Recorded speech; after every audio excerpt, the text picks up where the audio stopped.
تبارك الذي بيده الملك وهو على كل شيء قدير. Dan tanda-tanda kiamat besar ini dikumpulkan oleh atau dikumpulkan dalam sebuah hadis yang sahih, ada 10 hadis riwayat Imam Ahmad. Kata Nabi SAW, Inna sa'ata la takunu hatta takuna 10 ayat. Sebenarnya kiamat yang besar sekali, ya, hidupnya sangkakala, kemudian hancurnya semua planet-planet bertabrakan, semua akan hilang, ya, dan tersisa hanya Allah Subhanahu Wa Taala dan yang Allah inginkan dari surga dan penghuninya, dari bidadari, bidadara, pelayan, semua itu mereka tutur yang Allah inginkan itu semua mungkin, ya, karena Allah mengatakan dalam ayat, nanti akan kita bacakan ayatnya, pada saat hidup sangkakala maka semua yang di langit dan di bumi akan meninggal, hancur kecuali yang Allah inginkan. 10 tanda-tanda itu disebutkan. Yang pertama adalah khasfun bil masyrik, wa khasfun bil maghrib, wa khasfun bi jaziratil Arab. Tentu di sini sebagian ulama mengatakan dalam hadis ini bukan urutannya, ya, tapi disebutkan secara acak oleh Nabi SAW. Urutannya sebagian ulama mendahulukan Dajjal. Di sini disebutkan Dajjal yang ketiga. Di sini terjadi adalah 3 tanda kiamat sekaligus. Terjadinya longsor besar di daerah timur bumi ini atau timur Jazirah Arab. Timurnya berarti Asia kita, ya. Dari Irak, Iran, Rusia, Afghanistan sampai ke bawah Indonesia ini, itu dikenal dengan timur Jazirah Arab. Kemudian akan terjadi longsor di barat Jazirah Arab, Afrika, benua yang besar. Kemudian juga akan terjadi longsor besar di Jazirah Arab. Ini 3. Longsor ini kata sebagian ulama sudah tidak bisa lagi ditutup karena besarnya. Kemudian yang keempat disebutkan dalam hadis ini, tapi sekali lagi bukan urutannya, ya. Nah, karena dijelaskan oleh para ulama ada urutan sendiri. Kemudian dukhan, keluarnya kabut yang sangat besar. Ya, kabut yang sangat besar yang menutupi mayoritas bumi ini. Kemudian disebutkan yang kelima adalah Dajjal, keluarnya Dajjal. Nah, akan kita jelaskan insyaAllah satu persatu poin ini biidnillahi ta'ala, mudah-mudahan ada waktu, ya. Kemudian yang keenam adalah Dabbatul Ard, keluarnya hewan melata di muka bumi. Hewan tapi bisa bicara dengan bahasa manusia. Nanti juga akan kita jelaskan insyaAllah. Kemudian yang ketujuh adalah Ya'juj dan Ma'juj, keluarnya Ya'juj dan Ma'juj, ya. Ini adalah 2 suku dari anak Adam yang diceritakan dalam surah Al-Kahfi, dan Anda dianjurkan baca setiap malam Jumat atau hari Jumat surah Al-Kahfi dan mengenang kisah mereka. Bagaimana Raja Dzulkarnain itu menutup atau menyembunyikan mereka bukan menyembunyikan sebenarnya, lebih menghalang mereka di sisi sebuah gunung yang ditutup dengan beberapa besi yang dicairkan, ditaburi dengan cairan timah cair, ya, sehingga menguatkan gunung tersebut dan tidak bisa ditembus oleh Ya'juj Ma'juj, tapi mereka akan keluar nanti di akhir zaman nanti. Yang ke-8 tulu'us syams min maghribiha, keluarnya terbitnya matahari dari tempat terbenamnya. Sekarang terbit dari timur, kalau terbenam di barat, nanti akan terbalik di hari kiamat itu, menjelang hari kiamat. Ya, kemudian yang ke-9 adalah narun takhruju min ka'ril adan, ya, tamurrun nasu wa tazulu tarhalun nas, sampai situ, ya. Artinya api yang akan keluar dari pusat kota Aden. Kota Aden ada di Yaman, yang akan menggiring manusia. Dan yang ke-10 antara adalah nuzul Isa ibnu Maryam, ya, keluarnya atau turunnya Nabi Isa alaihissalam dari langit nanti akan memimpin di muka bumi. Baik teman-teman, ini kurang lebih, ya, sebutan secara acak, tapi kalau ulama coba menyusun sesuai dengan riwayat-riwayat yang ada, maka mereka menyebutkan yang pertama dari 10 adalah keluarnya Dajjal. Karena disebutkan dalam hadis tentang peperangan muslimin dengan Bani Asfar atau orang-orang non-muslim, ya, yang besar-besaran nanti perang besar. Bahkan kata Nabi SAW, karena akan melawan mereka, dan mereka dibawa 80 bendera.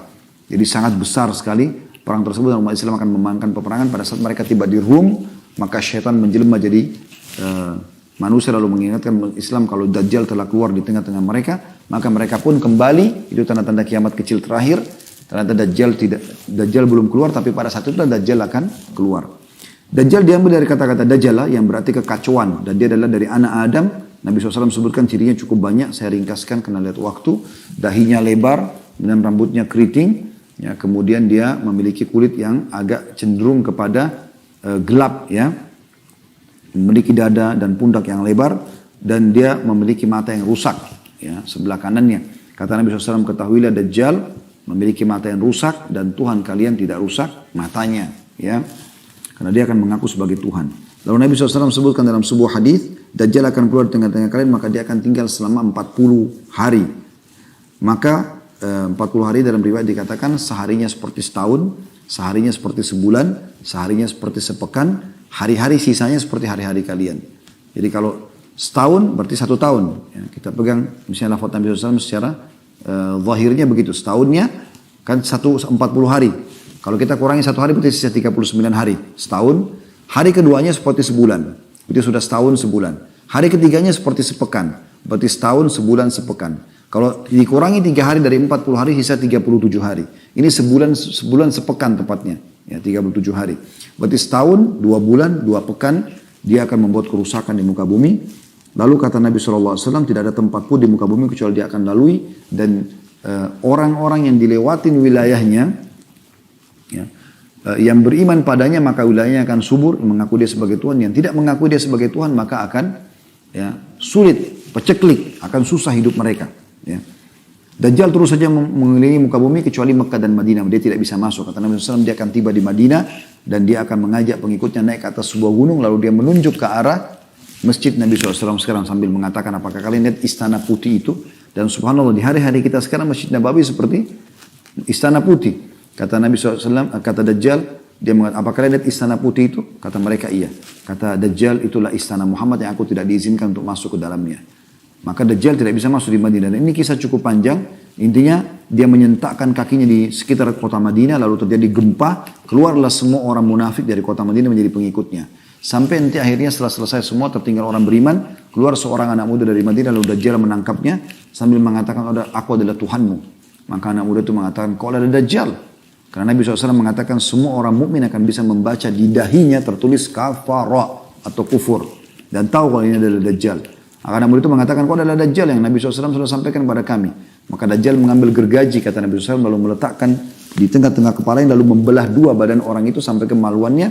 Kemudian ya, dia melewati tengah-tengahnya sambil mengatakan, hiduplah.